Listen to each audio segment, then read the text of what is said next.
All right, everybody, welcome to another episode of Hillbilly Hideaway, and today what we're going to do is discuss the differences in two different types of charge controllers. Usually these are used for solar. I'm going to use it for microhydro. The two different types are PWM, which stands for Pulse Width Modulation, and Mppt, which stands for Max Point Power Tracking. And they both do the same thing as far as take your voltage coming in and then charge batteries. But how they do it is different, and that makes one better than the other. So we're going to talk about PWM first. Again, that's Pulse Width Modulation. And basically, when you have DC voltage, let's say it's a 20 volt source, and this would be over time. The amount doesn't matter. It should be a straight line, ideally. In most cases, there's going to be ripple and that kind of thing, but it's a straight line, 20 volts all the time. And that's why we have time down here on the bottom axis. Now, this is an equation we're going to need to use to figure out the differences between the two. Power in watts equals amperage times voltage, okay? So in this scenario over here, we have 20 volts. Now let's say that, just to make ease of math, we have a 10 amp solar panel set up. So our wattage equals 10 times 20. 10 times 20 is 200 watts. Okay, so 200 watts. That means total coming into our little solar panel array here is 200 watts. Now, how a PWM system works is you have your 20 volts coming in, and then when you hook it up to your battery, it's going to drop the voltage down to just above the battery bank you have. So in this case, we'll say we have a 12 volt battery bank. So it's going to drop it down to somewhere, 13.5 or so. And that is now our new voltage. The pulse width modulation system is going to say, okay, so my batteries are not very full. So we're going to go ahead and give them a bunch of voltage. But remember, we have 10 amps. So what a PWM system is going to do is it's going to take that coming in, and while they're low, you're going to get a longer time of it being on. And then it's going to switch off. You get a little bit of time of it being off, and then it's going to go back on again. Off, back on again. Off, and back on. And this is how a pulse width modulation charge controller is going to charge your batteries. On, off, on, off, on, off, on, off. As you get closer to a full voltage, full amperage rather, you're going to have that same 13.5, and you're going to get less time of it being on, more time of it being off. Because it doesn't want to overcharge your batteries. As we know, overcharging lithium-ion batteries, or any batteries for that matter, is bad. Now, why is this a big deal?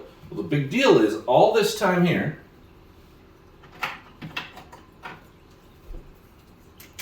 all of this time,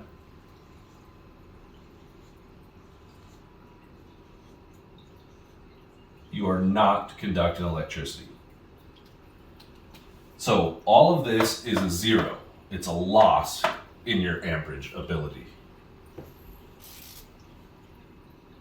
Because of that, any of this here, power that your solar panels are producing, are just gone. Now the other problem is, since it drops our voltage down to 13.5, remember that power equals amperage times voltage. So in this scenario up here, 20 volts constant, you're producing 200 watts. But what happens if you only have 13.5 volts times 10 amps. What do we get then? Well, we get a power of 130, I'm not very good at writing numbers, 135 watts. So as you can see, we lose wattage simply in the step down of the voltage here. And then we also lose anything here that we're not producing. So we don't even get that 135 watts all the time. We get it here, here, here, here, here. But any of these times it's not conducting, you get nothing. So you actually lose a lot of your potential power. So this system is good sometimes. One of the pros about it is it's cheap. It's a lot cheaper than the Mppt system that we're about to discuss. The other thing is quick. If you just want to throw it up, you know, you're out and about, you're hiking or hunting or something, you just want to throw up your quick solar panel, toss on your PWM controller, and you can start charging some stuff. Because they're also very light. They're small. Just tiny things. So this is the scenario under the PWM controller, or the pulse width modulation charge controller. So what about the Mppt charge controller?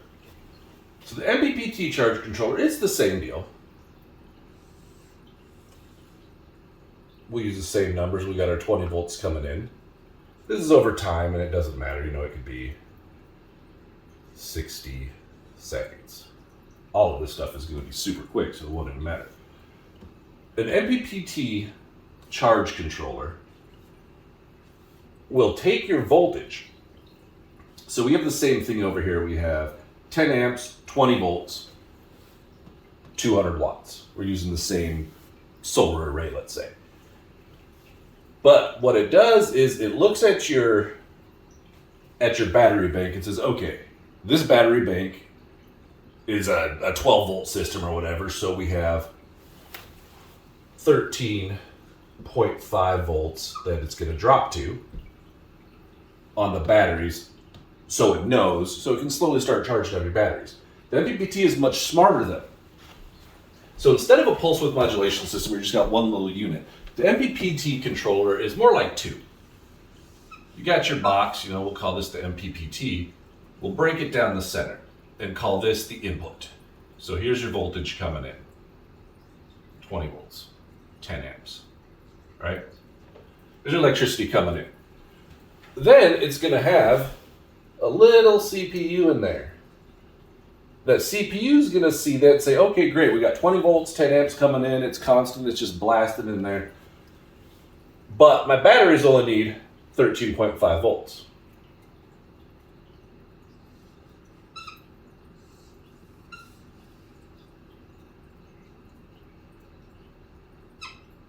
But what it's going to do is it's actually going to take advantage of part of Ohm's law.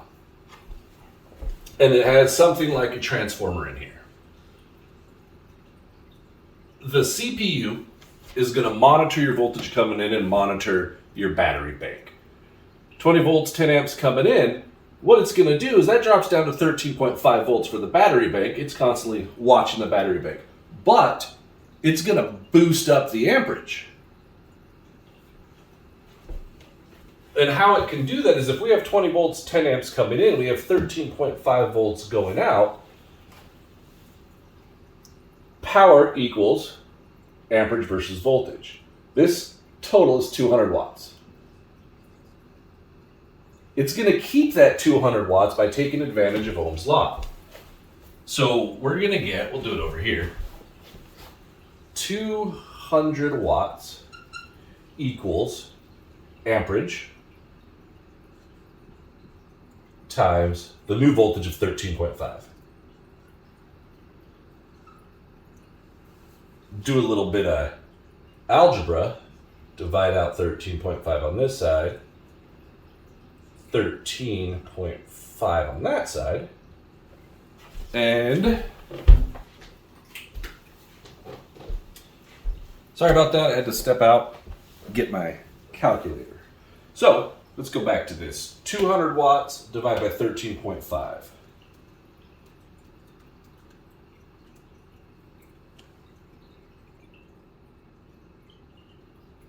So 200 watts divided by 13.5 gives us E, or amperage, equals 14.8.